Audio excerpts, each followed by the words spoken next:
ಒಬ್ಬ ಹುಡುಗ ಒಬ್ಬ ಹುಡುಗಿನ ಪ್ರೀತಿ ಮಾಡ್ತಾನೆ. ಆದರೆ ದಿನ ಕಳೆದಂತೆ ಆ ಹುಡುಗಿಯ ತೂಕ ಜಾಸ್ತಿ ಆಗುತ್ತೆ. ಅವಳು ಡುಮ್ಮಿ ಆಗ್ತಾಳೆ. ಹೀಗಾಗಿ ಹುಡುಗ ಅವಳನ್ನು ಬಿಟ್ಟೇ ಬಿಡ್ತಾನೆ. ನಂತರ ಆ ಹುಡುಗಿ ತನ್ನ ತೂಕ ಕಡಿಮೆ ಮಾಡಲು ಏನೆಲ್ಲ ಮಾಡ್ತಾಳೆ, ಯಾವ ರೀತಿ ರಿವೆಂಜ್ ತಗೊಳ್ತಾಳೆ ಅನ್ನುವುದೇ ಈ ಸಿನಿಮಾದ ಕತೆ. ಹಾಗಾದರೆ ತಡ ಯಾಕೆ, ಈ ಸಿನಿಮಾ ಕತೆಗೆ ಹೋಗೋಣ. ಕಥೆಯ ಶುರುವಲ್ಲಿ ನಾವು 20 ವರ್ಷದ ಹುಡುಗಿ ಆನೆಯನ್ನು ನೋಡ್ತೇವೆ. ಅವಳು ರಷ್ಯಾದ ಒಂದು ಸಿಟಿಯಲ್ಲಿ ತನ್ನ ಬಾಯ್ ಫ್ರೆಂಡ್ ಜೊತೆ ವಾಸಿಸುತ್ತಿದ್ದಳು. ಅವಳ ಬಾಯ್ ಫ್ರೆಂಡ್ನ ಹೆಸರು ಜೇನಿ ಆಗಿತ್ತು. ಅವನೊಬ್ಬ ಸ್ವಿಮ್ಮಿಂಗ್ ಕೋಚ್. ಅವನು ಜನರಿಗೆ ಫಿಟ್ನೆಸ್ ಟಿಪ್ಸ್ ಕೊಡ್ತಿದ್ದ. ಹೀಗಾಗಿ ಅವನಿಗೆ ಫಿಟ್ ಆಗಿರೋ ಜನರೊಂದಿಗೆ ಇರುವುದು ಹೆಚ್ಚು ಇಷ್ಟವಾಗಿತ್ತು. ಮೊದಲು ಅವನು ಆನೆಗಳನ್ನು ಬೇಟೆಯಾದಾಗ ಅವಳು ತುಂಬಾನೇ ಸ್ಲಿಮ್ ಆಗಿದ್ದಳು. ನೋಡಲು ಸಪೂರವಾಗಿ ಸುಂದರವಾಗಿ ಕಾಣ್ತಾ ಇದ್ದಳು. ಫಿಟ್ ಆಗಿದ್ದಳು ಅಂತ ಹೇಳ್ಬೋದು. ನಿಧಾನವಾಗಿ ಅವಳ ತೂಕ ಜಾಸ್ತಿ ಆಗುತ್ತಾ ಹೋಯ್ತು. ಏಕೆಂದರೆ ಅವಳು ಒಂದು ಬೇಕರಿಯಲ್ಲಿ ಕೆಲಸ ಮಾಡ್ತಿದ್ದಳು. ಯಾವಾಗ್ಲೂ ಏನಾದ್ರೂ ತಿನ್ಬೇಕು ಅಂತ ಇರುತ್ತಿದ್ದಳು. ಬಕಾಸುರಿ ತರ ತಿಂತ ಇದ್ದಳು. ಎಷ್ಟು ತಿಂದ್ರೂ ಅವಳಿಗೆ ಸಾಕಾಗ್ತಾನೆ ಇರಲಿಲ್ಲ. ಒಂದು ದಿನ ಇಬ್ಬರಿಗೂ ಒಬ್ಬರು ಫ್ರೆಂಡ್ನ ಮದುವೆಗೆ ಹೋಗಲಿತ್ತು. ಆನೆ ಅವಳ ಹಳೆಯ ಡ್ರೆಸ್ ಹಾಕಲು ಪ್ರಯತ್ನ ಮಾಡ್ತಾಳೆ. ಆದ್ರೆ ಅದು ಅವಳಿಗೆ ತುಂಬಾನೇ ಟೈಟ್ ಆಗುತ್ತಿತ್ತು. ಮೊದಲ ತರ ಫಿಟ್ ಆಗುತ್ತಿರಲಿಲ್ಲ. ಆ ಬಟ್ಟೆ ಹರಿದು ಕೂಡ ಹೋಗುತ್ತೆ. ಅವಳು ತನಗೆ ಸಮಜಾಯಿಸಿ ಹೇಳ್ತಾಳೆ, ಯಾರು ಕೂಡ ಇದರ ಬಗ್ಗೆ ಧ್ಯಾನ ಕೊಡ್ಲಿಕ್ಕಿಲ್ಲ ಅಂತ. ಮಾತ್ರ ಅವಳ ಹೊಟ್ಟೆ ಬಲೂನ್ ಅಂತ ಎದ್ದು ಕಾಣುತ್ತಿತ್ತು. ಅವಳು ತಿಂದು ತಿಂದು ಡುಮ್ಮಿ ಆಗಿದ್ದಳು. ಜೇನಿಯನಿಗೂ ಕೂಡ ಅವಳ ಬದಲಾವಣೆ ಕಾಣಿಸುತ್ತೆ. ಹೀಗಾಗಿ ಅವನು ಕೂಡ ಅವಳಿಂದ ತನ್ನ ಬೆನ್ನು ಬಿಡಿಸಿಕೊಳ್ಳಲು ಬಯಸ್ತಾನೆ. ಕೊನೆಗೂ ಆನ್ಯ ಎಲ್ಲ ಡ್ರೆಸ್ ಟ್ರೈ ಮಾಡಿ ಒಂದು ಡ್ರೆಸ್ ಹಾಕ್ತಾಳೆ. ಅದು ಅವಳಿಗೆ ಸರಿಯಾಗ್ತಿತ್ತು. ಜೇನಿ ಅವಳನ್ನು ಕಂಡ ಕ್ಷಣ ಅವನ ಮುಖ ಬಾಡಿ ಹೋಗುತ್ತೆ. ಅವನು ಅವಳನ್ನು ಮದುವೆಗೆ ಕರ್ಕೊಂಡು ಹೋಗಲು ಬಯಸಲ್ಲ. ಹೇಗಾದ್ರೂ ಈ ಡುಮ್ಮಿಂದ ಬಚಾವಾಗಬೇಕು ಅಂತ ತೀರ್ಮಾನ ಮಾಡ್ತಾನೆ. ಯಾಕೆಂದರೆ ಮದುವೆಯಲ್ಲಿ ಅವನ ಫಿಟ್ನೆಸ್ ಇಂಡಸ್ಟ್ರಿಯ ಎಲ್ಲ ಫ್ರೆಂಡ್ಸ್ ಇರುತ್ತಿದ್ದರು. ಅವನು ಕಣ್ಣಸನೆಯಲ್ಲಿ ಅವಳಿಗೆ ಸಮಜಾಯಿಸ್ತಾನೆ. ಬಹುಶಃ ಅವಳು ಮನೇಲಿ ಇರಬೇಕು. ಆನೆಗೂ ಅರಿವಾಗುತ್ತೆ, ಇವನು ನನ್ನ ಒಟ್ಟಿಗೆ ಕರ್ಕೊಂಡು ಹೋಗ್ಲಿಕ್ಕೆ ಇಷ್ಟಪಡಲ್ಲ. ಹೀಗಾಗಿ ಅವಳು ಸ್ವತಃ ಹೇಳುತ್ತಾಳೆ, ನಾನು ಮನೆಯಲ್ಲಿ ಇರ್ತೇನೆ. ಮತ್ತೆ ಒಂದು ಪಿಜ್ಜಾ ಕೂಡ ಆರ್ಡರ್ ಮಾಡ್ತಾನೆ. ಜೇನೆ ಖುಷಿಯಾಗಿ ನೆಟ್ಟಿಸಿರು ಬಿಡ್ತಾ ಹೇಳ್ತಾನೆ, ನಾನು ಬೇಗನೆ ಫ್ರೆಂಡ್ಗೆ ವಿಶ್ ಮಾಡಿ ಗಿಫ್ಟ್ ಕೊಟ್ಟು ವಾಪಸ್ಸು ಬರ್ತೇನೆ. ನಂತರ ನಾವು ಒಟ್ಟಿಗೆ ಸಮಯ ಕಳೆಯುವ. ಆದ್ರೆ ಆನ್ಯ ಅವನಿಗೆ ಕಿಸ್ ಮಾಡಲು ಪ್ರಯತ್ನ ಪಟ್ಟಾಗ ಜೇನಿಯ ಮುಖ ತಿರುಗಿಸ್ತಾನೆ ಮತ್ತು ಹೇಳುತ್ತಾನೆ, ನನ್ನ ಶರೀರ ಹಾಳಾಗುತ್ತೆ. ಇದನ್ನು ಕೇಳಿ ಆನೆ ಹೃದಯಕ್ಕೆ ಸುತ್ತಿಗೆಯಿಂದ ಹೊಡೆದ ಅನುಭವ ಆಗುತ್ತೆ. ಅವಳು ಏನೂ ಹೇಳಲ್ಲ. ಜೇನಿ ಹೋದ ನಂತರ ಆನೆ ಕಂಫರ್ಟ್ ಹಾಗೂ ಆರಾಮದಾಯಕ ಬಟ್ಟೆ ಹಾಕಿಕೊಳ್ತಾಳೆ ಮತ್ತು ತನ್ನ ತೂಕ ನೋಡ್ತಾಳೆ. ಅವಳು ಈಗ 76 kg ತೂಕ ಆಗಿದ್ದಳು. ಆದರೆ ಅವಳು ತನಗೆ ತಾನು ಸಮಾಧಾನ ಹೇಳುತ್ತಾ ಹೇಳ್ತಾಳೆ, ನಾನು ಸ್ಲಿಮ್ ಆಗಿದ್ದೇನೆ. ನಾನು ಹೇಗೆ ಇದ್ದೇನೋ ಹಾಗೆ ಜನ ನನ್ನ ಇಷ್ಟಪಡ್ತಾರೆ. ಬಳಿಕ ಅವಳು ರುಚಿ ತಿಂಡಿ ಎಣ್ಣೆಯಲ್ಲಿ ಕರೆಯುತ್ತಾ ಕುರುಮ್ ಅಂತ ತಿಂತ ಫೇಸ್ಬುಕ್ ಸ್ಕ್ರಾಲ್ ಮಾಡ್ತಾಳೆ. ಆಗ ಅವಳಿಗೆ ಜೇನಿಯ ಹೋದ ಮದುವೆ ಫೋಟೋ ಕಾಣಿಸುತ್ತೆ. ಒಂದು ಗ್ರೂಪ್ ಫೋಟೋದಲ್ಲಿ ಹಲವಾರು ಹುಡುಗಿಯರು ಇದ್ರು. ಅವರೆಲ್ಲ ಫಿಟ್ ಮತ್ತೆ ಸ್ಲಿಮ್ ಆಗಿದ್ದರು. ಆನೆ ಅವರನ್ನು ತನಗೆ ಕಂಪೇರ್ ಮಾಡ್ತಾಳೆ. ಹಾಗೆ ಸ್ಕ್ರಾಲ್ ಮಾಡುವಾಗ ಒಂದು ವಿಡಿಯೋ ಮೇಲೆ ಅವಳ ಕಣ್ಣು ಬೀಳುತ್ತೆ. ಅದರಲ್ಲಿ ಕ್ರಿಸ್ಟಿನಾ ಹೆಸರಿನ ಹುಡುಗಿ ಜೇನಿಯ ಗಲ್ಲದ ಮೇಲೆ ಕಿಸ್ ಮಾಡ್ತಿದ್ದಳು. ಇದರಿಂದ ಆನ್ಯ ಮನಸ್ಸಿಗೆ ಆಳವಾದ ನೋವಾಗುತ್ತೆ. ಬೇಗನೆ ಅವಳು ಮದುವೆಗೆ ಹೋಗಲು ತೀರ್ಮಾನ ಕೂಡ ಮಾಡ್ತಾಳೆ. ಕೂಡಲೇ ಬಟ್ಟೆ ಚೇಂಜ್ ಮಾಡಿ ಓಡುತ್ತಾ ತನ್ನ ಬೆಸ್ಟ್ ಫ್ರೆಂಡ್ ನೇಟ್ಲಿ ಹತ್ತಿರ ಹೋಗ್ತಾಳೆ. ನೇಟ್ಲಿ ತನ್ನ ಸುಂದರ ಕಾರ್ನಲ್ಲಿ ಅವಳನ್ನು ಕರ್ಕೊಂಡು ಹೋಗಲು ಬಂದಿದ್ದಳು. ಅವಳು ಆನೆನ ಅದೆಷ್ಟೋ ತಿಂಗಳ ಬಳಿಕ ನೋಡುವುದರಿಂದ ಶಾಕ್ ಆಗ್ತಾಳೆ ಮತ್ತು ಅವಳಿಗೆ ಹಿಂದೆ ತಿರುಗಲು ಹೇಳ್ತಾಳೆ. ಅವಳಿಗೆ ಅರ್ಥ ಆಗುತ್ತೆ, ಆನೆಯ ವೇಟ್ ಜಾಸ್ತಿ ಆಗಿದೆ. ಆನೆ ಹೇಳ್ತಾಳೆ, ನಾನು ಡುಮ್ಮಿ ಥರ ಕಂಡ್ರೆ ನೀನು ಹೇಳ್ಬೋದು. ತಮಾಷೆಗೆ ನೇಟ್ಲಿ ಹೇಳ್ತಾಳೆ, ನಿನಗಿಂತ ಸುಂದರವಾಗಿ ನನಗೆ ಈ ಮರ ಕಾಣಿಸ್ತಿದೆ. ಆನೆ ನಿರಾಸೆಗೊಳ್ತಾಳೆ. ಆಗ ನೇಟ್ಲಿ ಅವಳ ಮುಖ ಹಿಡಿದು ಹೇಳುತ್ತಾಳೆ, ನೀನು ನಿನ್ನ ಮೇಲೆ ನಾಚಿಕೆ ಪಡುವ ಬೇಸರಗೊಳ್ಳುವ ಅವಶ್ಯಕತೆ ಇಲ್ಲ. ನೀನು ಈಗಲೂ ತುಂಬಾನೇ ಚಂದ ಕಾಣುತ್ತೆ. ಈಗ ಇಬ್ಬರು ಮದುವೆ ಇರುವ ಜಾಗದತ್ತ ಹೊರಡ್ತಾರೆ. ಮದುವೆಗೆ ಹೋದಾಗ ಆನೆ ನೋಡ್ತಾಳೆ, ಜೇನೆ ಕ್ರಿಸ್ಟಿನಾ ಜೊತೆ ಸಿಕ್ಕಿದ್ದ ಚಾನ್ಸ್ ಅಂತ ಡ್ಯಾನ್ಸ್ ಮಾಡ್ತಿದ್ದ. ಇದು ಆನೆಳಿಗೆ ಚೂರು ಇಷ್ಟ ಆಗಲ್ಲ. ಅವಳು ತುಂಬಾನೇ ಕಾನ್ಫಿಡೆನ್ಸ್ ನಲ್ಲಿ ಅವರಿಬ್ಬರ ನಡುವೆ ಹೋಗ್ತಾಳೆ. ಜೇನೆ ಸ್ವಲ್ಪ ಆಶ್ಚರ್ಯ ಆದ್ರೂ ಡ್ಯಾನ್ಸ್ ಮಾಡ್ತಾ ಇರ್ತಾನೆ. ಬಂದ್ಲು ಕರಡೆ ಅಂತ ಕ್ರಿಸ್ಟಿನಾ ಕೋಪದಲ್ಲಿ ಅಲ್ಲಿಂದ ಹೋಗ್ತಾಳೆ. ಸ್ವಲ್ಪ ಹೊತ್ತಿನ ಬಳಿಕ ಇಬ್ಬರು ಒಂದು ಟೇಬಲ್ ಹತ್ರ ಕುತ್ಕೋತಾರೆ. ಆನ್ಯ ಮತ್ತೆ ತಿಂಡಿ ತಿನ್ನಲು ಶುರು ಮಾಡ್ತಾಳೆ ಮತ್ತು ಕೇಳುತ್ತಾಳೆ, ನೀನು ಯಾಕೆ ಆ ಹುಡುಗಿ ಜೊತೆ ಡ್ಯಾನ್ಸ್ ಮಾಡ್ತಿದ್ದಿ? ಜೇನಿಯ ಮಾತು ತಿರುಗಿಸಲು ಪ್ರಯತ್ನ ಮಾಡ್ತಾನೆ. ಹಾಗೇನಿಲ್ಲ, ನಾನು ಜಸ್ಟ್ ಎಲ್ಲರ ಒಟ್ಟಿಗೆ ಡ್ಯಾನ್ಸ್ ಮಾಡ್ತಿದ್ದೆ. ಆನ್ಯ ಮತ್ತೆ ಒತ್ತಾಯ ಮಾಡುತ್ತಾ ಕೇಳಿದಾಗ ಅವನು ಕೋಪದಲ್ಲಿ ಹೇಳುತ್ತಾನೆ, ನಾವಿಬ್ರು ಈಗ ಬೇರೆ ಬೇರೆ ಆಗ್ಬೇಕು. ನಿನ್ನಂತೂ ದಿನ ಇಡೀ ತಿಂತಾನೆ ಇರುತ್ತೆ. ನಾನು ಈ ಮಾತು ತುಂಬಾನೇ ಹಿಂದೆ ಹೇಳಲು ಬಯಸಿದ್ದೆ, ಮಾತ್ರ ನನಗೆ ಸರಿಯಾದ ಅವಕಾಶ ಸಿಗಲೇ ಇಲ್ಲ.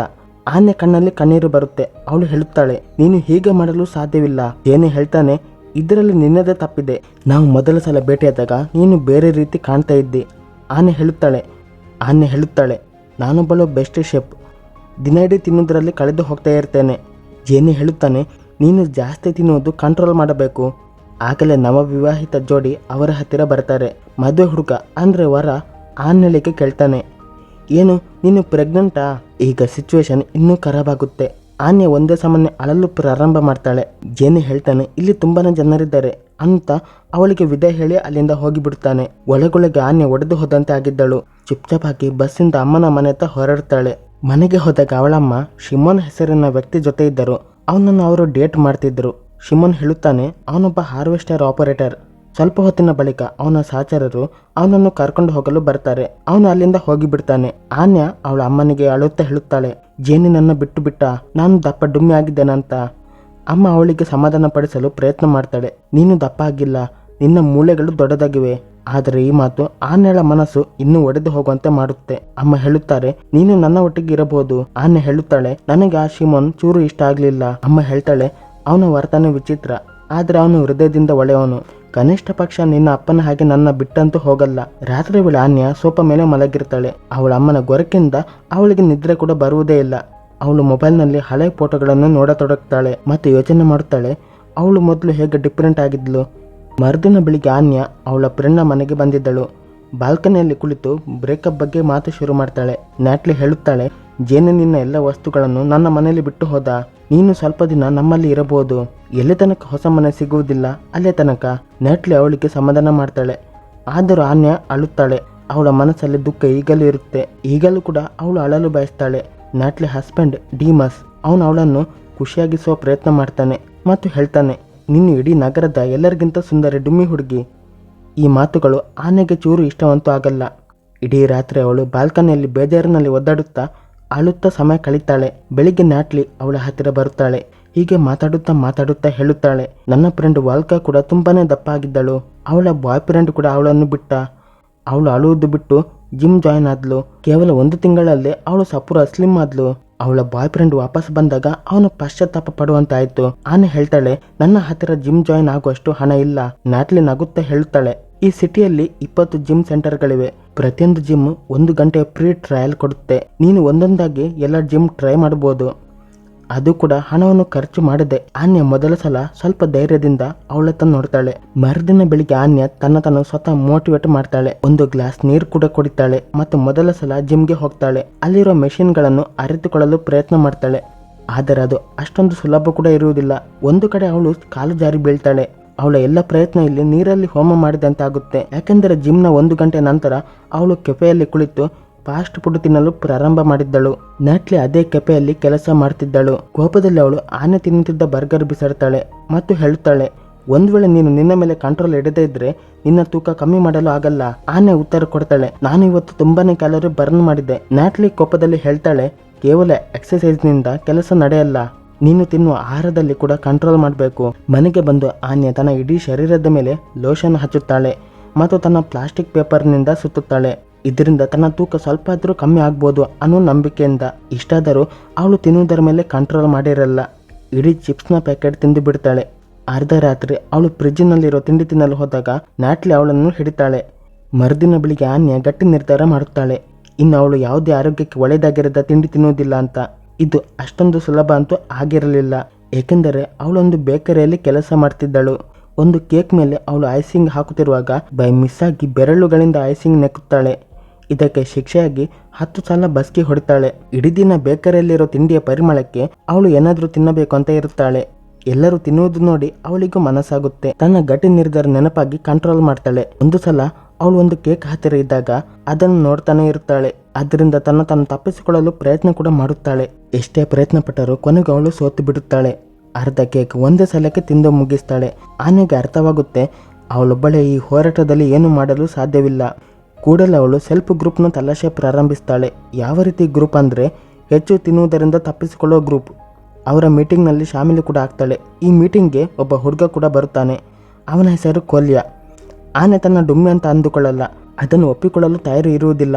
ಹೀಗಾಗಿ ಸುಳ್ಳು ಹೇಳುತ್ತಾಳೆ, ನಾನು ನಿಮ್ಮ ಮೇಲೆ ಒಂದು ಆರ್ಟಿಕಲ್ ಬರೆಯಲು ಬಂದಿದ್ದೇನೆ, ಹಾಗೂ ತನ್ನ ಹೆಸರು ಆಂಜೆಲ್ ಅಂತಾಳೆ.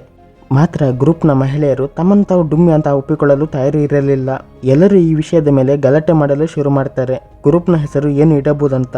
ಆಗ ಕೊಲ್ಯ ಕೋಪದಲ್ಲಿ ಎದ್ದು ಹೇಳುತ್ತಾನೆ, ಹೆಸರು ಇಡುವುದರಿಂದ ಏನು ಬದಲಾಗಲ್ಲ. ಯಾಕೆಂದರೆ ನಾನು ನನ್ನ ಹೆಸರು ಫೇರಿ ಅಂದರೆ ಕಿನ್ನರಿ ಅಂತ ಇಟ್ಟರೆ ಅದರಿಂದ ನನ್ನ ತೂಕ ಏನು ಕಮ್ಮಿ ಆಗುವುದಿಲ್ಲ. ನಾವು ನಮ್ಮ ಪರಿಸ್ಥಿತಿ ಒಪ್ಪಿಕೊಳ್ಳಬೇಕು. ನಾವೆಲ್ಲ ಡುಮ್ಮಿಯರು. ಅವನು ಎಲ್ಲರ ಹತ್ರ ಸನ್ನೆ ಮಾಡಿ ಎಲ್ಲರಿಗೂ ಡುಮ್ಮಿ ದಪ್ಪ ಇದ್ದೆ ಅಂತಾನೆ ಮತ್ತು ಆನೆಗೆ ಹೇಳುತ್ತಾನೆ, ನೀನು ಕೂಡ ಸುಳ್ಳು ಹೇಳ್ತಿದ್ದಿ, ನೀನು ಒಪ್ಪಿಕೊಳ್ಳಲು ಬಯಸಲ್ಲ, ನೀನು ಡುಮ್ಮಿ ಅಂತ. ಆನೆ ನಾಟಕ ಮಾಡ್ತಾಳೆ, ನನಗೆ ಫೋನ್ ಬರ್ತಿದೆ ಅಷ್ಟು ಹೇಳಿ ಅಲ್ಲಿಂದ ಜಾಗ ಖಾಲಿ ಮಾಡುತ್ತಾಳೆ. ಕೋಲೆ ಬೆನ್ನು ಬಿಡದ ಬೇತಾಳದಂತೆ ಅವಳನ್ನು ಹಿಂಬಲಿಸ್ತಾನೆ. ಅವನು ಹೇಳುತ್ತಾನೆ, ನಾನು ನಿನ್ನ ಮನಸ್ಸಿಗೆ ಹೃದಯಕ್ಕೆ ನೋವು ಆಗಲಿ ಅಂತ ಬಯಸಿರಲಿಲ್ಲ. ಮಾತ್ರ ನಾನು ಸುಳ್ಳಿನೊಂದಿಗೆ ದೋಸ್ತಿ ಮಾಡಲು ಸಾಧ್ಯವಿಲ್ಲ. ಫ್ರೆಂಡ್ಶಿಪ್ ಸತ್ಯದಿಂದ ಆಗುತ್ತೆ. ನನಗೆ ಕೇವಲ ಒಬ್ಬರು ಸಾಥ್ ಕೊಡುವವರು ಬೇಕು. ಅವರೊಂದಿಗೆ ನಾನು ಎಕ್ಸರ್ಸೈಸ್ ಮಾಡಬಹುದು. ಅವನು ಅವಳಿಗೆ ಬ್ರೇಕ್ಫಾಸ್ಟ್ಗೆ ಬರುವಂತೆ ಇನ್ವೈಟ್ ಕೂಡ ಮಾಡ್ತಾನೆ. ಆನೆ ಮರುದಿನ ಹೋಗಲು ಒಪ್ಪುತ್ತಾಳೆ, ಏಕೆಂದರೆ ಅವಳು ತಿನ್ನುವುದನ್ನು ಬಿಡಲು ನಿರಾಕರಿಸಲು ಸಾಧ್ಯ ಇರಲಿಲ್ಲ. ಮರುದಿನ ಕೋಲೆ ರೆಸ್ಟೋರೆಂಟ್ನಲ್ಲಿ ಅವಳಿಗೆ ವಿಚಿತ್ರ ಮತ್ತು ಒಳ್ಳೆ ಐಡಿಯಾ ಕೊಡ್ತಾನೆ. ಯಾಕೆ ನಾವು ಒಬ್ಬರು ಮತ್ತೊಬ್ಬರ ಫಿಟ್ನೆಸ್ ಸ್ಪಾನ್ಸರ್ ಆಗಬಾರ್ದು? ಪ್ರತಿದಿನ ಇಬ್ಬರು ಒಟ್ಟಿಗೆ ಎಕ್ಸರ್ಸೈಸ್ ಮಾಡ್ತೇವೆ. ಏನಾದರೂ ತಿನ್ನುವ ಮೊದಲು ಒಬ್ಬರು ಮತ್ತೊಬ್ಬರಿಗೆ ಕೇಳ್ತೇವೆ. ಒಬ್ಬರು ಮತ್ತೊಬ್ಬರಿಗೆ ಇಮೋಷನಲ್ ಸಪೋರ್ಟ್ ಕೂಡ ಮಾಡ್ತೇವೆ. ಆನೆಗೆ ಅವನ ನಿಯತ್ತಿನ ಮೇಲೆ ಸ್ವಲ್ಪ ಸಂಶಯವಾಗುತ್ತೆ. ಆದರೆ ಅವಳಿಗೆ ಅನಿಸುತ್ತೆ, ಪ್ರಯತ್ನ ಮಾಡುವುದರಲ್ಲಿ ತಪ್ಪೇನಿದೆ, ಯಾವುದೇ ಹಾನಿ ಇಲ್ಲ. ಮತ್ತೊಂದು ದಿನ ಬೆಳಿಗ್ಗೆಯಿಂದಲೇ ಆನೆ ಮತ್ತು ಕೋಲೆ ಪಾರ್ಕ್ನಲ್ಲಿ ಓಡಲು ಪ್ರಾರಂಭಿಸ್ತಾರೆ. ಮೊದಲ ಆನೆ ನಾಚಿಕೆ ಪಡ್ತಾಳೆ. ಅವಳಿಗೆ ನರ್ವಸ್ ಫೀಲ್ ಆಗುತ್ತೆ. ಅವಳಿಗೆ ಸಾಕಾಗುತ್ತೆ. ನಂತರ ಅವಳಿಗೆ ಅರಿವಾಗುತ್ತೆ, ಕೋಲೆ ಒಬ್ಬ ಒಳ್ಳೆಯ ಮನುಷ್ಯ ಅಂತ. ಅವನಿಗೆ ಅವನ ಶರೀರದ ಮೇಲೆ ಯಾವುದೇ ನಾಚಿಕೆ ಇಲ್ಲ. ಇದೇ ವಿಷಯ ಆನೆಳಿಗೆ ಹೊಸತು ಆಗಿತ್ತು. ಕೋಲೆಯ ಜೊತೆ ಸಮಯ ಕಳೆಯುತ್ತಾ ಆನೆಳ ಆತ್ಮವಿಶ್ವಾಸ ಜಾಸ್ತಿ ಆಗತೊಡಗುತ್ತೆ. ಇಬ್ಬರು ಮತ್ತೊಬ್ಬರಿಗೆ ಏನಾದರೂ ತಿನ್ನುವ ಮೊದಲು ತಡಿತಾರೆ, ಸಮಜಾಯಿಸ್ತಾರೆ ತಿನ್ನಬಾರದು ಅಂತ. ಹೀಗೆ ದಿನ ಕಳೆದಂತೆ ಆನೆಳ ತೂಕ ಕೂಡ ಕಮ್ಮಿ ಆಗುತ್ತೆ. ಆದ್ರೆ ಡಿಮಸ್ ಮತ್ತು ನಾಟ್ಲೆ ಒಂದು ಪಾರ್ಟಿಯಲ್ಲಿ ಅವಳು ಸಪುರ ಮತ್ತು ಸ್ಲಿಮ್ ಇರುವ ಹುಡುಗಿಯರನ್ನು ನೋಡಿದಾಗ ಅವಳ ಆತ್ಮವಿಶ್ವಾಸ ಮತ್ತೆ ಕುಗ್ಗುತ್ತೆ. ಅವಳು ಕುಗ್ಗಿದಾಗ ಕೋಲೆ ಅವಳಿಗೆ ನೆರಳಾಗ್ತಾನೆ. ಅವಳಿಗೆ ಸಾಂತ್ವನ ಹೇಳುತ್ತಾನೆ. ಇಬ್ಬರು ಜೋರಾಗಿ ಕಿರ್ಚಿ ತಮ್ಮ ಸ್ಟ್ರೆಸ್ ದೂರ ಮಾಡ್ತಾರೆ. ಆದರೂ ಆನೆ ಹೃದಯದಲ್ಲಿ ಈಗಲೂ ಜೇನೆಗಾಗಿ ಜಾಗವಿತ್ತು. ಈಗಲೂ ಅವಳು ಅವನ ಹತ್ತಿರ ವಾಪಸ್ ಹೋಗಲು ಬಯಸಿದ್ದಳು. ಈ ವಿಷಯ ಕೋಲೆನಿಗೆ ಹೊಟ್ಟೆ ಉರಿ ಪಡುವಂತೆ ಮಾಡ್ತಿತ್ತು. 1.5 ತಿಂಗಳಲ್ಲಿ ಆನ್ಯ 10 kg ತೂಕ ಕಮ್ಮಿ ಮಾಡಿಕೊಳ್ತಾಳೆ. ಕೊನೆಗೂ ಅವಳು ಜೇನಿನ ಭೇಟಿಯಾಗಲು ತಯಾರಾಗ್ತಾಳೆ. ಒಂದು ಹೊಸ ಸ್ವಿಮ್ಮಿಂಗ್ ಸೂಟ್ ಖರೀದಿ ಕೂಡ ಮಾಡ್ತಾಳೆ. ಸ್ವಿಮ್ಮಿಂಗ್ ಪೂಲ್ನಲ್ಲಿ ಅವನ ಪರಿಚಯ ಗುರುತಿಲ್ಲದೆ ಇರುವಂತೆ ನಾಟಕ ಮಾಡ್ತಾಳೆ. ಜೇನಿ ಅವಳನ್ನು ನೋಡಿ ದಂಗಾಗಿ ಬಿಡ್ತಾನೆ. ಇಬ್ಬರು ಸ್ವಲ್ಪ ಹೊತ್ತು ಮಾತಾಡ್ತಾರೆ. ನಂತರ ನಗಡುತ್ತಾ ನೀರಲ್ಲಿ ಆಟವಾಡಲು ಪ್ರಾರಂಭಿಸ್ತಾರೆ. ಎಲ್ಲವೂ ಸರಿಯಾಗಿರುವಾಗ ಅಲ್ಲಿಗೆ ಕರಡಿಯಂತೆ ಕ್ರಿಸ್ಟಿನಾ ಬರುತ್ತಾಳೆ. ಈಗ ಅವಳು ಜೇನಿನ ಹೊಸ ಗರ್ಲ್ ಫ್ರೆಂಡ್ ಆಗಿದ್ದಳು. ಆನೆ ಅವಳನ್ನು ನೋಡಿದ ಕೂಡಲೇ ಸಪ್ಪಾಗಿ ಆಗ್ತಾಳೆ. ಅವಳಿಗೆ ಅರ್ಥವಾಗುತ್ತೆ, ಯಾರಿಗಾಗಿ ತಾನು ಇಷ್ಟೊಂದು ಕಷ್ಟಪಟ್ಟೆ, ಅವರೇ ತನಗೆ ಮೋಸ ಮಾಡಿದ್ದಾರೆ. ಆ ರಾತ್ರಿ ಆನೆ ಒಡೆದು ಹೋದಂತೆ ಆಗಿದ್ದಳು. ಅವಳು ಪಾರ್ಟಿಗೂ ಕೂಡ ಹೋಗುತ್ತಾಳೆ, ಶರಾಬು ಕುಡಿತಾಳೆ, ತನ್ನ ನೆನಪುಗಳಿಂದ ತಪ್ಪಿಸಿಕೊಂಡು ಓಡಲು ಬಯಸ್ತಾಳೆ. ಬೆಳಿಗ್ಗೆ ಅವಳು ಕಣ್ಣು ತೆರೆದಾಗ ಅವಳು ಕೋಲೆನ ಬೆಡ್ನಲ್ಲಿ ಇದ್ದಳು. ಕೋಲೆ ಅವಳಿಗೆ ಭರವಸೆ ಕೊಡ್ತಾ ಹೇಳುತ್ತಾನೆ, ನಾನು ನಿನ್ನ ಟಚ್ ಕೂಡ ಮಾಡಿಲ್ಲ, ನೀನು ಇಲ್ಲಿ ಸೇಫ್. ಫ್ಲಾಶ್ ಬ್ಯಾಕ್ ನಲ್ಲಿ ತೋರಿಸಲಾಗುತ್ತೆ, ಹಿಂದಿನ ರಾತ್ರಿ ಆನೆ ಗೊತ್ತಿಲ್ಲದೆ ಒಬ್ಬ ಅಪರಿಚಿತ ವ್ಯಕ್ತಿ ಜೊತೆ ಹೋಗ್ತಿರುವಾಗ ಕೋಲೆ ಅದೇ ಸಮಯಕ್ಕೆ ಸರಿಯಾಗಿ ಬಂದು ಅವನನ್ನು ತಡೆದಿದ್ದ ಮತ್ತು ಮನೆಗೆ ಕರ್ಕೊಂಡು ಬಂದಿದ್ದ. ಕೋಲೆ ಅವಳಿಗೆ ಸಮಜಾಯಿಸುತ್ತಾ ಒಂದು ತಿಂಡಿಯನ್ನು ತೋರಿಸುತ್ತಾ ಹೇಳುತ್ತಾನೆ, ನಿನ್ನ ಜೀವನ ಈ ತಿಂಡಿ ಹಾಗೆ. ಅಪ್ಪನಿಗೆ ಸಂಬಂಧವೂ ಇಲ್ಲ, ಅಮ್ಮನಿಗೂ ಸಂಬಂಧವೂ ಇಲ್ಲ. ನಿನ್ನ ಒಳಗಿರುವುದು ಒಂಟಿತನ. ಅದು ನೀನು ನಿನ್ನ ತಂದೆ ಜೊತೆ ಮಾತನಾಡದೇ ಇರುವುದು. ನೀನು ಅವರನ್ನು ಒಂದು ಬಾರಿ ಆದರೂ ಭೇಟಿಯಾಗಬೇಕು. ಆಗಲೇ ಗೊತ್ತಾಗುತ್ತೆ ಅವರು ನಿನ್ನ ತುಂಬಾನೇ ಪ್ರೀತಿಸ್ತಾರೆ. ಅದೇ ದಿನ ನಿನ್ನ ಒಂಟಿತನ ಹೋಗಬಹುದು.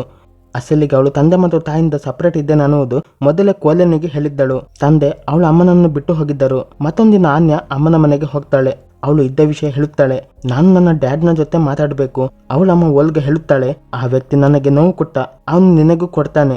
ಆನೆ ಅವಳ ಮಾತು ಕೇಳುವುದಿಲ್ಲ. ಅವಳು ಸರ್ಗೆನ ನಂಬರ್ ಕೇಳುತ್ತಾಳೆ. ಮರುದಿನ ಕೋಲೆ ಜೊತೆ ಕಾಜನ್ ಅನ್ನುವ ಪಟ್ಟಣಕ್ಕೆ ಹೊರಟು ಬಿಡುತ್ತಾಳೆ. ತುಂಬಾನೇ ದೂರವಿತ್ತು. ತಮಾಷೆಗಾಗಿ ಅವಳು ಕೋಲೆನ ತನ್ನ ಬಾಡಿ ಗಾರ್ಡ್ ಮಾಡ್ತಾಳೆ. ದಾರಿಯಲ್ಲಿ ಕೋಲೆ ಹಲವು ಬಾರಿ ಆನೆಳಿಗೆ ಹತ್ತಿರವಾಗಲು ಪ್ರಯತ್ನ ಕೂಡ ಮಾಡುತ್ತಾನೆ. ಆನೆ ಮಾತ್ರ ಅವನ ಭಾವನೆಗಳನ್ನು ಅರ್ಥ ಮಾಡಿಕೊಳ್ಳುವುದಿಲ್ಲ. ಇಬ್ಬರು ಕೊನೆಗೂ ಸರ್ಗೆನ ಮರದ ಮನೆಯ ಬಳಿಗೆ ತಲುಪುತ್ತಾರೆ. ಅವಳ ತಂದೆ ಹೆಸರು ಸರ್ಗೆಯ ಆಗಿತ್ತು. ಅಲ್ಲಿ ಅವರು ತನ್ನ ಹೊಸ ಪಾರ್ಟ್ನರ್ ಜೊತೆ ಇರುತ್ತಿದ್ದರು. ಆನೆ ಮತ್ತು ಕೋಲೆ ಅವ್ರ ಜೊತೆ ಡಿನ್ನರ್ ಮಾಡ್ತಾರೆ. ಆನೆ ಸರ್ಗೆ ಹತ್ತಿರ ಕೇಳ್ತಾಳೆ, ನೀವು ನನ್ನ ಜೀವನದ ಒಂದು ಭಾಗವಾಗಲು ಯಾಕೆ ಬಯಸಲಿಲ್ಲ? ನನ್ನ ಯಾಕೆ ಬಿಟ್ಟು ಹೋದ್ರಿ? ಸರ್ಗೆ ಅವಳಿಗೆ ಹಳೆ ನೆನಪುಗಳನ್ನು ನೆನಪಿಸ್ತಾರೆ. ನಾನೊಂದು ಬಾರಿ ನಿನ್ನ ಜನ್ಮದಿನದಂದು ಗಿಫ್ಟ್ ತಕೊಂಡು ಬಂದಿದ್ದೆ, ಆದರೆ ನೀನು ನನ್ನ ನೋಡಲು ಹೊರಗೆ ಬರಲೇ ಇಲ್ಲ. ಆನೆಗೂ ಕೂಡ ಆ ಮಾತು ನೆನಪಿಗೆ ಬಂದು ಅವಳು ನಗ್ತಾಳೆ ಮತ್ತು ಹೇಳುತ್ತಾಳೆ, ನಾನು ಆ ಸಮಯದಲ್ಲಿ ಸಣ್ಣ ಹುಡುಗಿಯಾಗಿದ್ದೆ. ಈಗಲೂ ನಿಮ್ಮ ಜಾಕೆಟ್ ನನ್ನ ಹತ್ತಿರ ಇದೆ. ನೀವು ಇದನ್ನು ಹಾಕೊಂಡು ಡ್ಯಾನ್ಸ್ ಕೂಡ ಮಾಡ್ತಿದ್ರಿ. ನಾನು ಬಯಸ್ತೇನೆ ನಾವಿಬ್ಬರು ಆ ಡ್ಯಾನ್ಸ್ ಮತ್ತೆ ಮಾಡೋಣ. ಅದನ್ನು ನಾನು ನನ್ನ ಫೋನಲ್ಲಿ ರೆಕಾರ್ಡ್ ಮಾಡುವಂತಾಗಲು. ಸರ್ಗೆ ಹೇಳ್ತಾನೆ, ನಾನು ಈಗ ಕೇವಲ ಬೇಟೆ ಆಡ್ತೇನೆ. ಆ ಹಾಡಿಗೆ ಮತ್ತೆ ಡ್ಯಾನ್ಸ್ ಮಾಡಿ ಜೋಕರ್ ಆಗಲು ಇಷ್ಟಪಡುವುದಿಲ್ಲ. ಮತ್ತು ಅವರು ಊಟ ತಿನ್ನುವುದು ಬಿಟ್ಟು ಹೇಳುತ್ತಾರೆ. ಸರ್ಗೆನ ಪಾರ್ಟ್ನರ್ ಆನೆಗೆ ಹೇಳುತ್ತಾಳೆ, ಬಾತ್ ಹೌಸ್ಗೆ ಹೋಗಿ ಸ್ನಾನ ಮಾಡು, ಒಳ್ಳೆ ಫೀಲ್ ಆಗುತ್ತೆ, ಮನಸ್ಸಿಗೆ ಖುಷಿ ಸಿಗುತ್ತೆ.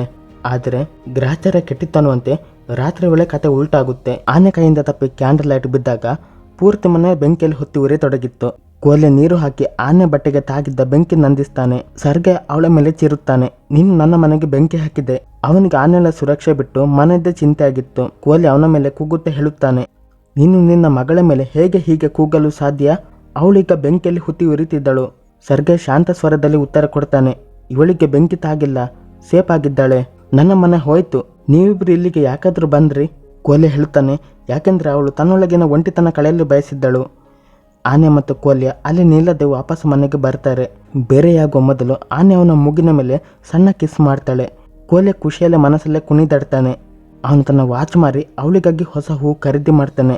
ಆದರೆ ಅದೇ ದಿನ ಜೇನಿ ಆನೆಗಳನ್ನು ಮೀಟ್ ಆಗಲು ಬರ್ತಾನೆ. ಅವನು ಸಾರಿ ಕೇಳ್ತಾನೆ. ಕೆಲವು ಮಾತುಕತೆ ನಂತರ ಇಬ್ಬರು ಹತ್ತಿರವಾಗ್ತಾರೆ. ಕೋಲೆ ಹೂ ತೆಗೆದುಕೊಂಡು ಅವಳಿಗೆ ಕೊಡಲು ಬಂದಾಗ ಆನೆ ಅವಳ ಹಿಂದಿನ ಬಾಯ್ ಫ್ರೆಂಡ್ ಜೇನೆ ಜೊತೆ ಇರುವುದು ನೋಡಿ ಅವನು ಒಡೆದು ಹೋದಂತೆ ಆಗ್ತಾನೆ.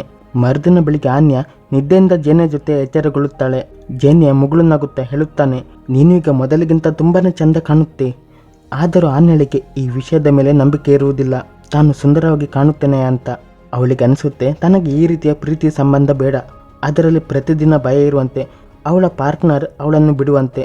ಸ್ವಲ್ಪ ಹೊತ್ತಲ್ಲಿ ಇಬ್ಬರ ನಡುವೆ ಮತ್ತೆ ಗಲಾಟೆ ಶುರುವಾಗುತ್ತೆ. ಜೇನಿಯ ಕೋಪದಲ್ಲಿ ಅವಳನ್ನು ಬಿಟ್ಟು ಹೋಗ್ತಾನೆ. ಆನೆ ಮತ್ತೆ ಒಬ್ಬಂಟಿ ಆಗ್ತಾಳೆ. ಅದೇ ಸಂಜೆ ಆನೆ ಕೋಲೆನ ಮೀಟಾಗಲು ಅದೇ ಕೊಳದ ಬಳಿಗೆ ಹೋಗ್ತಾಳೆ. ಅಲ್ಲಿ ಅವನು ಯಾವಾಗಲೂ ಸ್ನಾನ ಮಾಡ್ತಿದ್ದ. ಅವಳಿಗೆ ಒಬ್ಬ ಫ್ರೆಂಡ್ನ ಅವಶ್ಯಕತೆ ಇತ್ತು. ಆದರೆ ಕೋಲೆ ಮುಖ ಕೋಪದಲ್ಲಿ ಕೆಂಪು ಆಗಿತ್ತು. ಅವನೊಂದು ಸೇಬು ಎತ್ತಿಕೊಂಡು ಅದರ ಎರಡೂ ಸೈಡ್ ತೋರಿಸ್ತಾ ಹೇಳ್ತಾನೆ, ನೀನು ಈ ಸೇಬಿನ ಥರ ತಾನು ಪರ್ಫೆಕ್ಟ್ ಅಂತ ತೋರಿಸಲು ಬಯಸುತ್ತೆ. ಆದರೆ ಇದನ್ನು ತಿರುಗಿಸಿದರೆ ಸತ್ಯ ಬೇರೆನೇ ಇರುತ್ತೆ. ಒಂದು ವೇಳೆ ನೀನು ಸ್ವತಃ ಪ್ರೀತಿಸದೇ ಇದ್ದರೆ ಯಾರಾದರೂ ನಿನ್ನ ಹೇಗೆ ತಾನು ಪ್ರೀತಿ ಮಾಡ್ತಾರೆ? ಹಾಂ, ಈಗ ನಮ್ಮ ಸ್ಪಾನ್ಸರ್ ರಿಲೇಷನ್ಶಿಪ್ ಮುಗಿದಿದೆ. ಏಕೆಂದರೆ ನೀನು ನಿನ್ನ ತೂಕ ಕೂಡ ಕಡಿಮೆ ಮಾಡಿದ್ದೆ. ಅಷ್ಟು ಹೇಳಿ ಕೋಲ್ಯ ಅಲ್ಲಿಂದ ಹೊರಟು ಬಿಡ್ತಾನೆ. ಆನೆಗೆ ತುಂಬಾ ಬೇಸರವಾಗುತ್ತೆ. ಆ ಸೇಬನ್ನು ಬಿಸಾಡಿ ಬಿಡುತ್ತಾಳೆ. ಹಾಗೆ ಮನೆ ಹತ್ತ ಹೋಗ್ತಿರುವಾಗ ಆಗಲೇ ಅಲ್ಲಿಗೆ ಕೆಲವು ಜನ ಗೂಂಡಗಳು ಬರ್ತಾರೆ. ಅವರು ಅವಳಿಗೆ ತೊಂದರೆ ಕೊಡಲು ಶುರು ಮಾಡ್ತಾರೆ. ಆನೆ ಅವರಿಂದ ತಪ್ಪಿಸಿಕೊಂಡು ಓಡಲು ಪ್ರಾರಂಭ ಮಾಡ್ತಾಳೆ. ಓಡುತ್ತಾ ಒಂದು ಗದ್ದೆಯಲ್ಲಿ ಹೋಗಿ ಬೀಳ್ತಾಳೆ. ಅವಳು ಒಳಗೊಳಗೆ ಎಷ್ಟೊಂದು ಒಡೆದು ಕುಸಿದು ಹೋಗಿದ್ದಳು ಅಂದರೆ ಅಲ್ಲಿ ಅವಳಿಗೆ ನಿದ್ರೆ ಬಂದು ಬಿಡುತ್ತೆ. ಮರುದಿನ ಬೆಳಿಗ್ಗೆ 3 ಜನ ಹಾರ್ವೆಸ್ಟರ್ನ ನೋಡುತ್ತೇವೆ. ಅವರು ಪೈರು ಕಟಾವು ಮಾಡಲು ಮಿಷನ್ ಚಲಾಯಿಸುತ್ತಿದ್ದರು.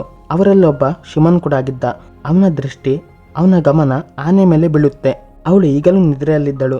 ಒಬ್ಬ ಹಾರ್ವೆಸ್ಟರ್ ತುಂಬಾನೇ ಫಾಸ್ಟ್ ಆಗಿ ಅವಳತ್ತಲೇ ಬರುತ್ತಿದ್ದ. ಡ್ರೈವರ್ನ ಗಮನ ಎದುರಿರುವುದಿಲ್ಲ. ಶಿಮನ್ ಕೂಗುತ್ತಾನೆ, ಚೀರುತ್ತಾನೆ. ಆದರೆ ಡ್ರೈವರ್ಗೆ ಅವನ ಕೂಗು ಕೇಳಿಸುವುದಿಲ್ಲ. ಹೀಗಾಗಿ ಅವನು ಬೇಗನೆ ಓಡುತ್ತಾ ಬಂದು ಆನೆಯನ್ನು ಎಬ್ಬಿಸಲು ಪ್ರಯತ್ನ ಕೂಡ ಮಾಡುತ್ತಾನೆ.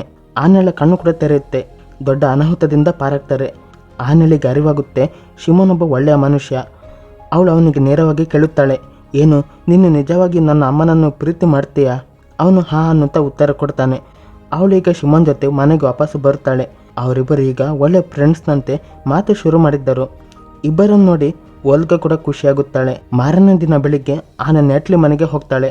ಆದರೆ ಅಲ್ಲಿ ಯಾರೂ ಡೋರ್ ಓಪನ್ ಮಾಡಲ್ಲ. ಅವಳು ಪೈಪ್ಲೈನ್ನ ಸಹಾಯದಿಂದ ಮನೆ ಒಳಗೆ ಹೋಗ್ತಾಳೆ. ಅಲ್ಲಿ ಅವಳಿಗೆ ಗೊತ್ತಾಗುತ್ತೆ ನೆಟ್ಲಿ ಮತ್ತು ಅವಳ ಪತಿ ನಡುವೆ ಸಣ್ಣ ವಿಚಾರಕ್ಕೆ ದೊಡ್ಡ ಗಲಾಟೆಯಾಗಿದೆ. ಅವನು ಮನೆ ಬಿಟ್ಟು ಹೋಗಿದ್ದಾನೆ. ಇಬ್ಬರು ಈಗ ಒಟ್ಟಿಗೆ ಸಮಯ ಕಳೀತಾರೆ, ಮಾತಾಡ್ತಾರೆ. ಇಬ್ಬರಿಗೂ ಒಳ್ಳೆ ಫೀಲ್ ಆಗುತ್ತೆ. ಮರುದಿನ ಬೆಳಿಗ್ಗೆ ಸರ್ಗೆ ಆನೆಗಳನ್ನು ಬೇಟೆಗಲು ಬರ್ತಾನೆ. ಅವನು ಅದೇ ಅವಳ ಬಾಲ್ಯದ ನೆನಪಿನ ಜಾಕೆಟ್ ಧರಿಸಿದ್ದ. ಅವನು ಕ್ಷಮೆ ಕೇಳುತ್ತಾ ಅದೇ ಹಳೆ ಫ್ರೀಸ್ಟೈಲ್ ಡ್ಯಾನ್ಸ್ ಮಾಡ್ತಾನೆ. ಅದನ್ನು ಆನೆ ಕೇಳಿದ್ದಳು. ಆನೆ ಖುಷಿಯಲ್ಲಿ ನಗ್ತಾಳೆ. ಯಾವುದೋ ಗಾಯ ಮಾಸುವಂತೆ. ಸರ್ಗೆ ಅವಳಿಗೆ ಹೇಳುತ್ತಾನೆ, ನೀನು ಯಾವಾಗ ಬೇಕಾದರೂ ನಿನ್ನ ಬಾಡಿಗಾರ್ಡ್ ಜೊತೆ ನನ್ನ ಮೀಟಾಗಲು ಬರಬಹುದು. ಅವನು ನಿಜವಾಗಿಯೂ ನಿನ್ನ ಬಗ್ಗೆ ಕಾಳಜಿ ವಹಿಸ್ತಾನೆ, ತುಂಬಾನೇ ಕೇರ್ ಮಾಡ್ತಾನೆ. ಆನೆ ಹೇಳುತ್ತಾಳೆ, ನಾನೇ ಎಲ್ಲ ಹಾಳು ಮಾಡಿದ್ದೆ. ಅವನು ಈಗ ನನ್ನ ಜೊತೆ ಮಾತಾಡಲ್ಲ. ಸರ್ಗೆ ಅವಳಿಗೆ ಸಮಾಧಾನ ಪಡಿಸ್ತಾ ಹೇಳುತ್ತಾನೆ, ನೀನೊಮ್ಮೆ ಅವನ ಹತ್ತಿರ ಮಾತಾಡಬೇಕು. ಮತ್ತು ಅವಳನ್ನು ಫಿಟ್ನೆಸ್ ಮ್ಯಾರಥಾನ್ ಗ್ರೌಂಡ್ನಲ್ಲಿ ಬಿಡ್ತಾನೆ. ಆನೆಯಲ್ಲಿ ಕೋಲನ್ನು ಹುಡುಕಲು ಪ್ರಾರಂಭಿಸ್ತಾಳೆ. ಅವನು ಪಾರ್ಕಿಂಗ್ನಲ್ಲಿ ಕುಳಿತು ಕೋಲ್ಡ್ ಡ್ರಿಂಕ್ ಕುಡಿಯುತ್ತಿದ್ದ. ಆನೆ ಅವನ ಕೋಲ್ಡ್ ಡ್ರಿಂಕ್ ಎಸೆದು ಬಿಡ್ತಾಳೆ ಮತ್ತು ಹೇಳುತ್ತಾಳೆ, ಈಗಲೂ ನಾನು ನಿನ್ನ ಫಿಟ್ನೆಸ್ ಸ್ಪಾನ್ಸರ್, ಯಾಕೆಂದರೆ ಈಗಲೂ ಕೂಡ ನಿನ್ನ ತೂಕ ಕಡಿಮೆ ಆಗಲೇ ಇಲ್ಲ.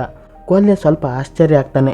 ಸಾವರಿಸಿಕೊಂಡು ಕೇಳುತ್ತಾನೆ, ಹಾಗಾದರೆ ನೀನು ಇಲ್ಲಿಗೆ ಬಂದದ್ದಾದರೂ ಯಾಕೆ? ಆನೆ ಅವನ ಮಾತಿಗೆ ಹೇಳುತ್ತಾಳೆ, ಏಕೆಂದರೆ ನಿನ್ನ ಕಾರಣದಿಂದ ನಾನು ಸ್ವತಃ ನನ್ನ ಪ್ರೀತಿ ಮಾಡೋದು ಕಲಿತೆ. ನೀನು ಅಸಲಿಗೆ ಒಬ್ಬ ಒಳ್ಳೆಯ ಮನುಷ್ಯ, ತುಂಬಾನೇ ಸುಂದರ ಕೂಡ. ಹೀಗಾಗಿ ನಾವಿಬ್ರು ಈ ಓಟ ಒಟ್ಟಿಗೆ ಪೂರ್ತಿ ಮಾಡಬೇಕು. ಮ್ಯಾರಥಾನ್ ಶುರುವಾಗುತ್ತೆ. ಇಬ್ಬರು ಒಟ್ಟಿಗೆ ಓಡ್ತಾರೆ. ಕೊನೆಗೆ ಇಬ್ಬರು ಫಿನಿಶ್ ಲೈನ್ ಪಾರು ಮಾಡ್ತಾರೆ. ಈಗ ಆನೆ ದಪ್ಪ ಹುಡುಗಿ ಆಗಿರದೆ ಫಿಟ್ ಆಗಿರೋ ಹುಡುಗಿ ಆಗಿದ್ದಳು. ಫಿನಿಶ್ ಲೈನ್ ನಲ್ಲಿ ಕೋಲೆ ಧೈರ್ಯ ತಕೊಂಡು ಆನೆಳಿಗೆ ಕಿಸ್ ಮಾಡ್ತಾನೆ. ಆನೆಳಿಗೆ ಮೊದಲ ಬಾರಿ ಅನುಭವ ಆಗುತ್ತೆ. ನಾವು ಹೇಗಿದ್ದೇವೆ ಅದನ್ನು ಒಪ್ಪಿಕೊಂಡು ಇರುವುದೇ ಖುಷಿಯ ಜೀವನ. ಅದು ಹೊರ ಜಗತ್ತು ಒಪ್ಪಿಕೊಳ್ಳಲು ಅಲ್ಲ. ನಮ್ಮ ಜೀವನ ಹೊರಗಡೆ ಜಗತ್ತಿಗೆ ತೋರಿಸಲು ಅಲ್ಲ. ಅದು ತಮಗಾಗಿ ಮತ್ತು ತಮ್ಮನ್ನು ಪ್ರೀತಿಸುವ ಜನರಿಗಾಗಿ. ಆನ್ಯಳಿಗೆ ಅರಿವಾಗುತ್ತೆ ತಾನು ಹೇಗಿದ್ದೇನೆ ಅದನ್ನು ಒಪ್ಪಿಕೊಳ್ಳುವುದರಲ್ಲಿ ಖುಷಿ ಇದೆ. ಅವಳಿಗೆ ಕೋಲಿನ ಬಗ್ಗೆ ಕೂಡ ಸಂತೋಷವಾಗುತ್ತೆ. ಅವನು ತಾನು ಒಪ್ಪಿಕೊಂಡಿದ್ದ, ತನ್ನ ಆರೋಗ್ಯ ಇಂಪ್ರೂವ್ ಮಾಡಲು ಕೆಲಸ ಮಾಡಿದ್ದ. ಆನ್ಯ ಅವಳು ಕೇವಲ ತನ್ನ ಜೀವನ ಮಾತ್ರ ಬದಲು ಮಾಡದೆ ಬೇರೆಯವರ ಜೀವನ ಕೂಡ ಬದಲು ಮಾಡಿದ್ದಳು. ಕೋಹ್ಲಿ ಜೊತೆ ಅವಳ ಸಂಬಂಧ ಈಗ ನಿಜವಾದ ಪ್ರೀತಿಗೆ ಬದಲಾಗಿತ್ತು. ಆತ ನ್ಯಾಟ್ಲಿ ಕೂಡ ಮಾಸ್ಕೋಗೆ ಹೋಗ್ತಾಳೆ ತನ್ನ ಸಹೋದರಿಯ ರೆಸ್ಟೋರೆಂಟಿನಲ್ಲಿ ಕೆಲಸ ಮಾಡಲು. ಎಲ್ಲರ ಜೀವನ ಈಗ ಒಂದೊಂದು ದಾರಿ ಹಿಡಿದಿತ್ತು. ಇಲ್ಲಿಗೆ ಈ ಸಿನಿಮಾದ ಕತೆ ಮುಗಿಯುತ್ತೆ. ಕತೆ ಹೇಗಿತ್ತು ಕಮೆಂಟ್ ಮಾಡಿ ತಿಳಿಸಿ. ವಿಡಿಯೋ ಮತ್ತು ಕತೆ ಇಷ್ಟವಾದರೆ ಲೈಕ್ ಮಾಡಿ ಮತ್ತು ಶೇರ್ ಮಾಡಿ. ಚಾನಲ್ಗೆ ಹೊಸಬರಾದರೆ ಸಬ್ಸ್ಕ್ರೈಬ್ ಮಾಡಿ. Thank you for watching.